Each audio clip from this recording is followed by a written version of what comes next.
नमस्कार दोस्तों, एलडी बाबा क्लासेज में आपका स्वागत है। दोस्तों, आज की क्लास में हम बीपीएससी टीआरई 4 टीचर वैकेंसी 2024 के लिए जीके जीएस का इम्पोर्टेंट क्वेश्चन लेकर आए हैं, जिसे आप ध्यानपूर्वक देखिएगा, सुनिएगा और समझिएगा।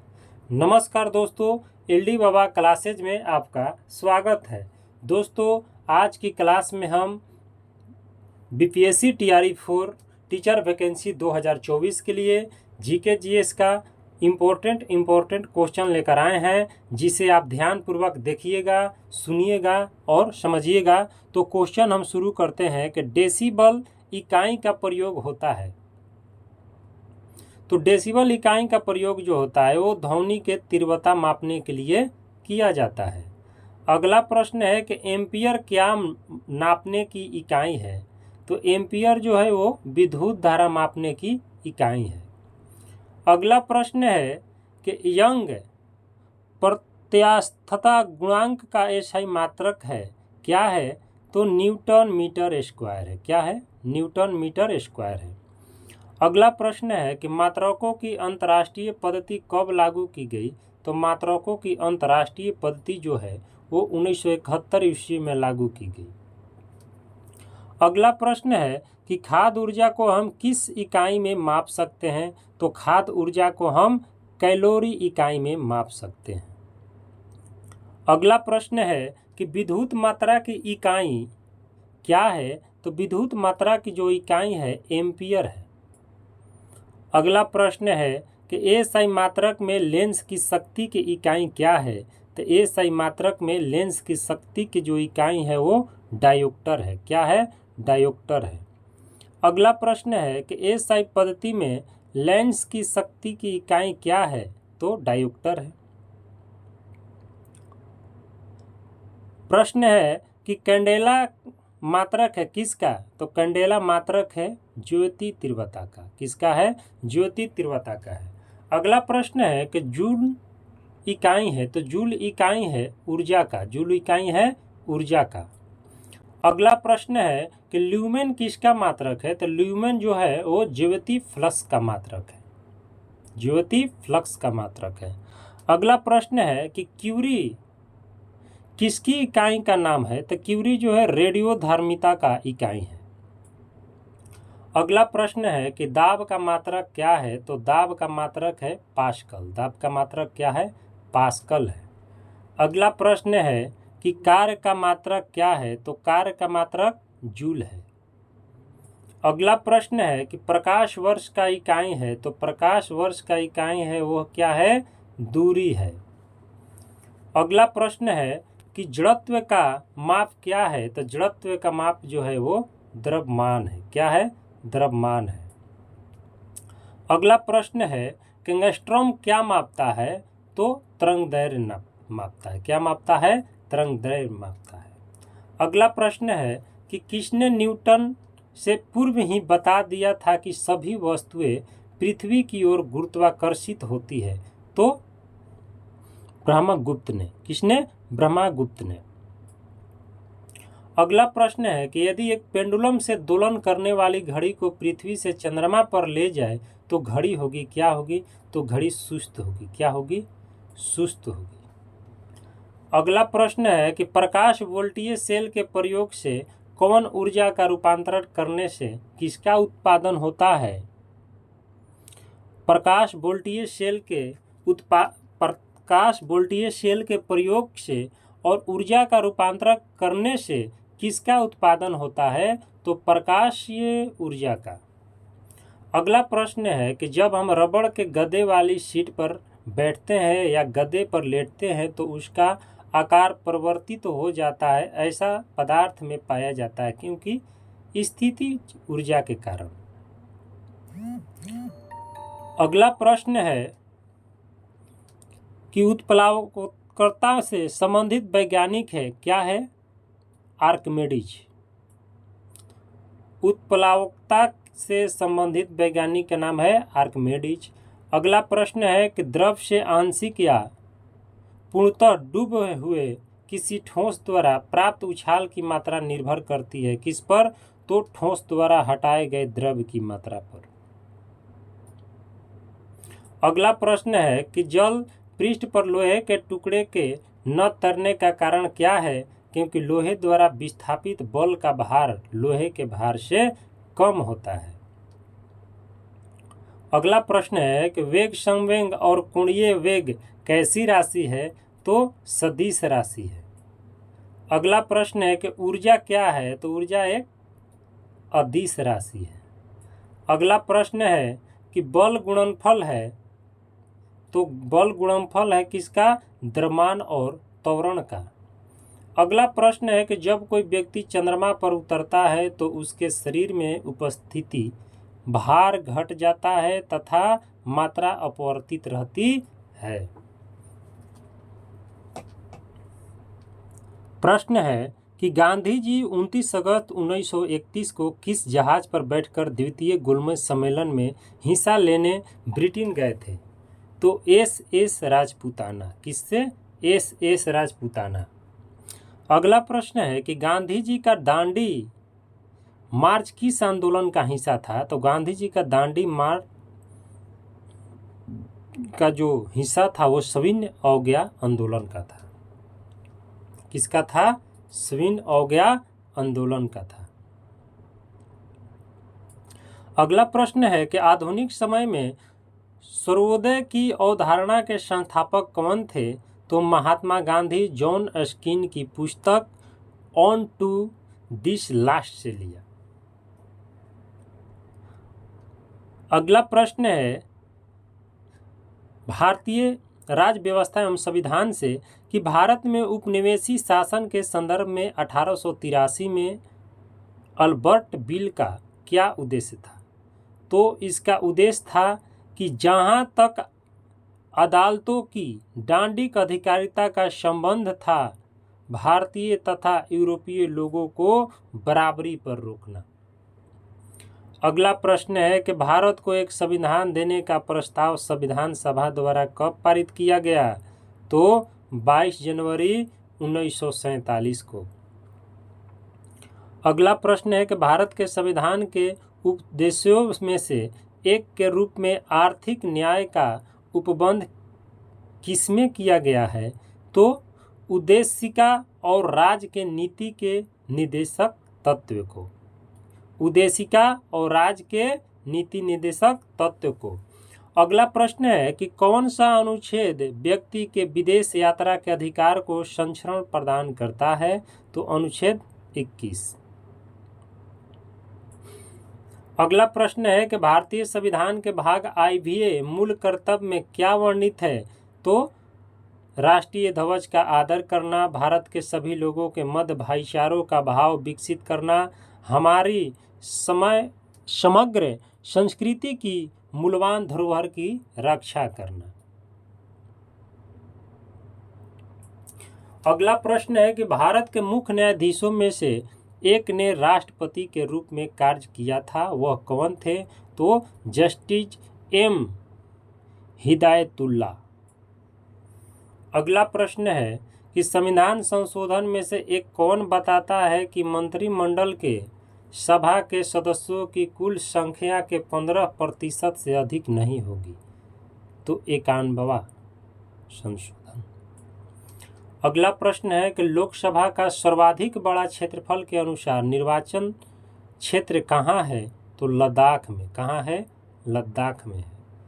अगला प्रश्न है कि भारत में उच्चतम न्यायालय का उद्घाटन कब हुआ था? तो उच्चतम न्यायालय का उद्घाटन जो हुआ था 28 जनवरी 1950 को हुआ था। अगला प्रश्न है कि भारत के उच्चतम न्यायालय के न्यायाधीशों की वर्तमान स्वीकृत संख्या कितनी है? तो 34, एक मुख्य न्यायाधीश प्लस 33 अन्य न्यायाधीश। अगला प्रश्न है कि पर्यावरण किससे मिलकर बनता है? तो पर्यावरण जीवित घटकों, भू आकृतिक घटकों तथा अजैव घटकों से बनता है। किसी क्षेत्र के सभी जीवधारी तथा वातावरण में उपस्थित अजैव घटक संयुक्त रूप से किसका निर्णय करता है? तो परितंत्र का। अगला प्रश्न है कि एक पद वह कौन सा है जो केवल जीव द्वारा ग्रहण किए गए दिक् स्थान का ही नहीं बल्कि जीवों के समुदाय में उसकी कार्यात्मक भूमिका का भी वर्णन करता है। तो क्या है? परिस्थितिक कर्मता। अगला प्रश्न है कि पारिस्थितिकी तंत्र में उच्चतम पोषण स्तर का स्थान किसको प्राप्त है? तो सर्वाहारी को। किसको? सर्वाहारी को। अगला प्रश्न है कि यूकेलिप्टस को उसकी अधिकतम जल ग्रहण करने के कारण किसे घोषित किया गया है? तो पर्यावरण शत्रु। किसका? क्या? पर्यावरण शत्रु घोषित किया गया। अगला प्रश्न है कि पारिस्थितिकी अस्थायी मितव्ययिता है, यह किस आंदोलन का नारा है? तो यह चिपको आंदोलन का नारा है। किसका है? चिपको आंदोलन का नारा है। अगला प्रश्न है कि संयुक्त राष्ट्र संघ द्वारा जैव विविधता दिवस कब मनाया जाता है? तो 22 मई को मनाया जाता है। अगला प्रश्न है कि सर्वप्रथम बायोडाइवर्सिटी शब्द का प्रयोग किसने किया था? तो वाल्टर जी रोसेन ने किया था। अगला प्रश्न है कि आंध्र भूमि के अंतर्गत देश का कुल भौगोलिक क्षेत्र अन्य राज्यों की तुलना में अधिक अंकित है?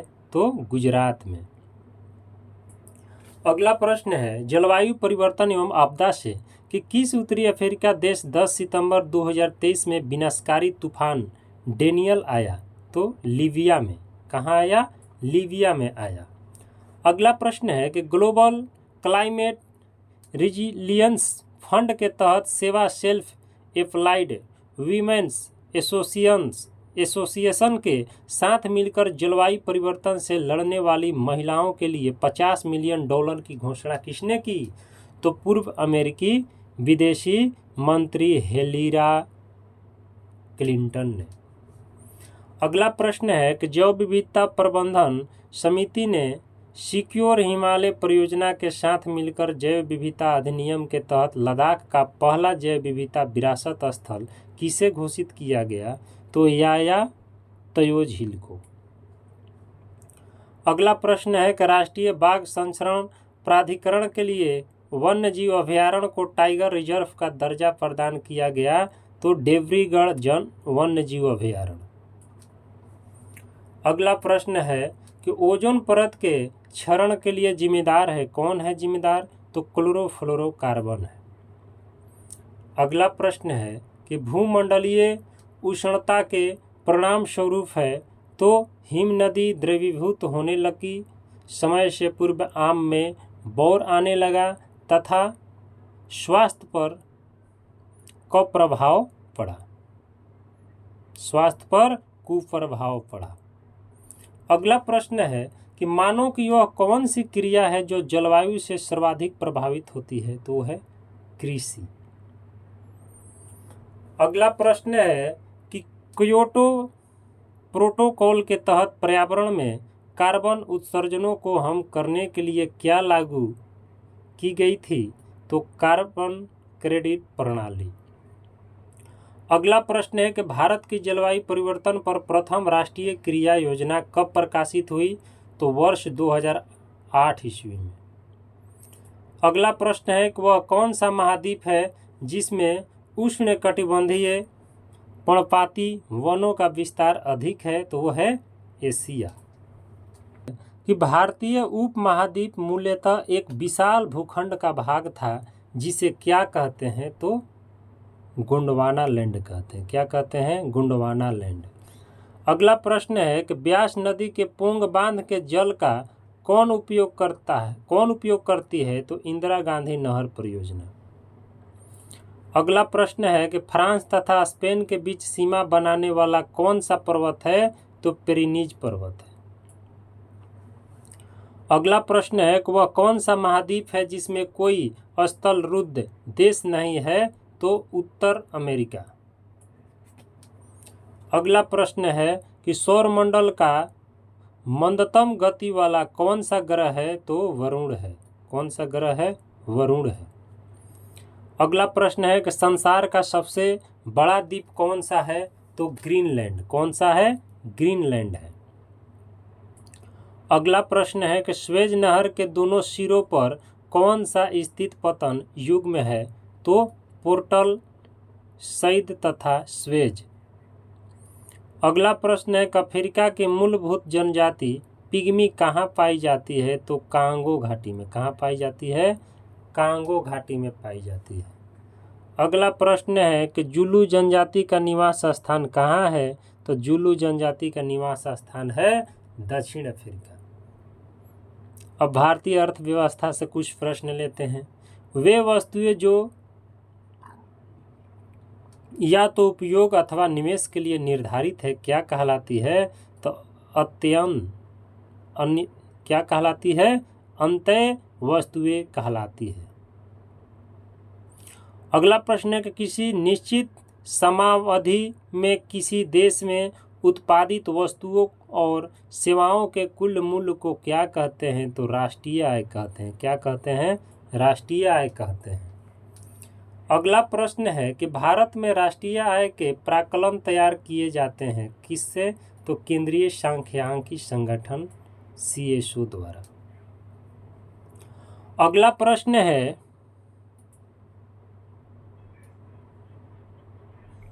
कि दो देशों के बीच वस्तुएं विनिमय एक्सचेंज ऑफ कमोडिटीज को क्या कहा जाता है? तो द्विपक्षीय व्यापार कहा जाता है। क्या कहा जाता है?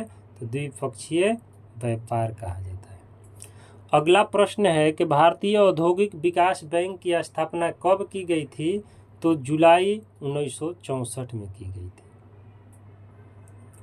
अगला प्रश्न है कि गरीबी हटाओ नारा कौन सी पंचवर्षीय योजना में शामिल किया गया था? तो 5वीं योजना में। अगला प्रश्न है कि भारतीय रिजर्व बैंक का राष्ट्रीयकरण किस वर्ष हुआ था? तो 1949 में। किस वर्ष? 1949 में हुआ था। अगला प्रश्न है कि भारत में 1 रुपए के नोट तथा सिक्के और छोटे सिक्के जारी किसके द्वारा किए जाते हैं? तो भारत सरकार द्वारा। अगला प्रश्न है कि हाल ही में वर्षों में भारत में केंद्रीय सरकार के व्यय को भारत बड़ी एकल मद किस पर रही है? तो ब्याज का भुगतान द्वारा। अगला प्रश्न है कि किसने कहा था कि अर्थशास्त्र धन का विज्ञान है? तो एडम स्मिथ। अगला प्रश्न है कि वह कौन सा विटामिन है जिसकी कमी से खून का थक्का धीरे बनने की बीमारी होती है? तो विटामिन के। अगला प्रश्न है कि वह कौन सी ग्रंथि है जो दूध निष्कासन हार्मोन ऑक्सीटोसिन का स्रावण करता है? तो वो है स्तन ग्रंथि। कौन है? स्तन ग्रंथि। अगला प्रश्न है कि EEG जिस अंग की कार्यप्रणाली प्रकट होती है वह कौन सा अंग है? तो मस्तिष्क में EEG का प्रणाली प्रकट होती है। अगला प्रश्न है कि दृष्टि दोष मायोपिया वाला व्यक्ति क्या देख सकता है? तो मायोपिया वाला व्यक्ति नजदीक की वस्तु को स्पष्ट रूप से देख सकता है।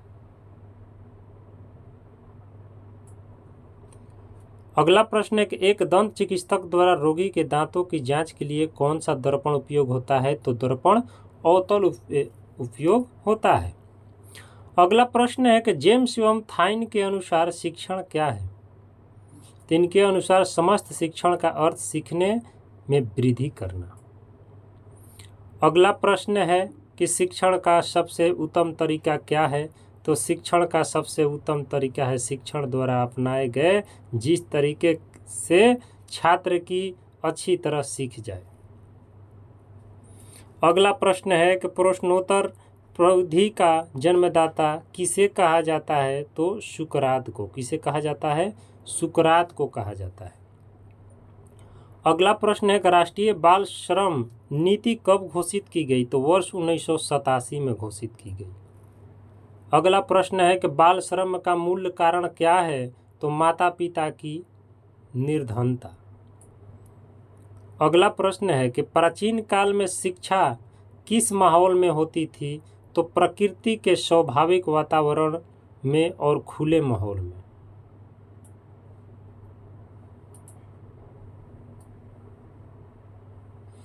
अगला प्रश्न है कि बौद्ध शिक्षा की शिक्षण विधि क्या थी? तो मौखिक एवं शिक्षण का माध्यम जनसभाएं व पाली थी। अगला प्रश्न है कि मध्यकालीन शिक्षा का लक्ष्य क्या है? तो मध्यकालीन शिक्षा का लक्ष्य क्या था? तो इस्लाम धर्म व संस्कृति का प्रचार करना था। अगला प्रश्न है कि बेसिक शिक्षा की आधारशिला कब रखी गई?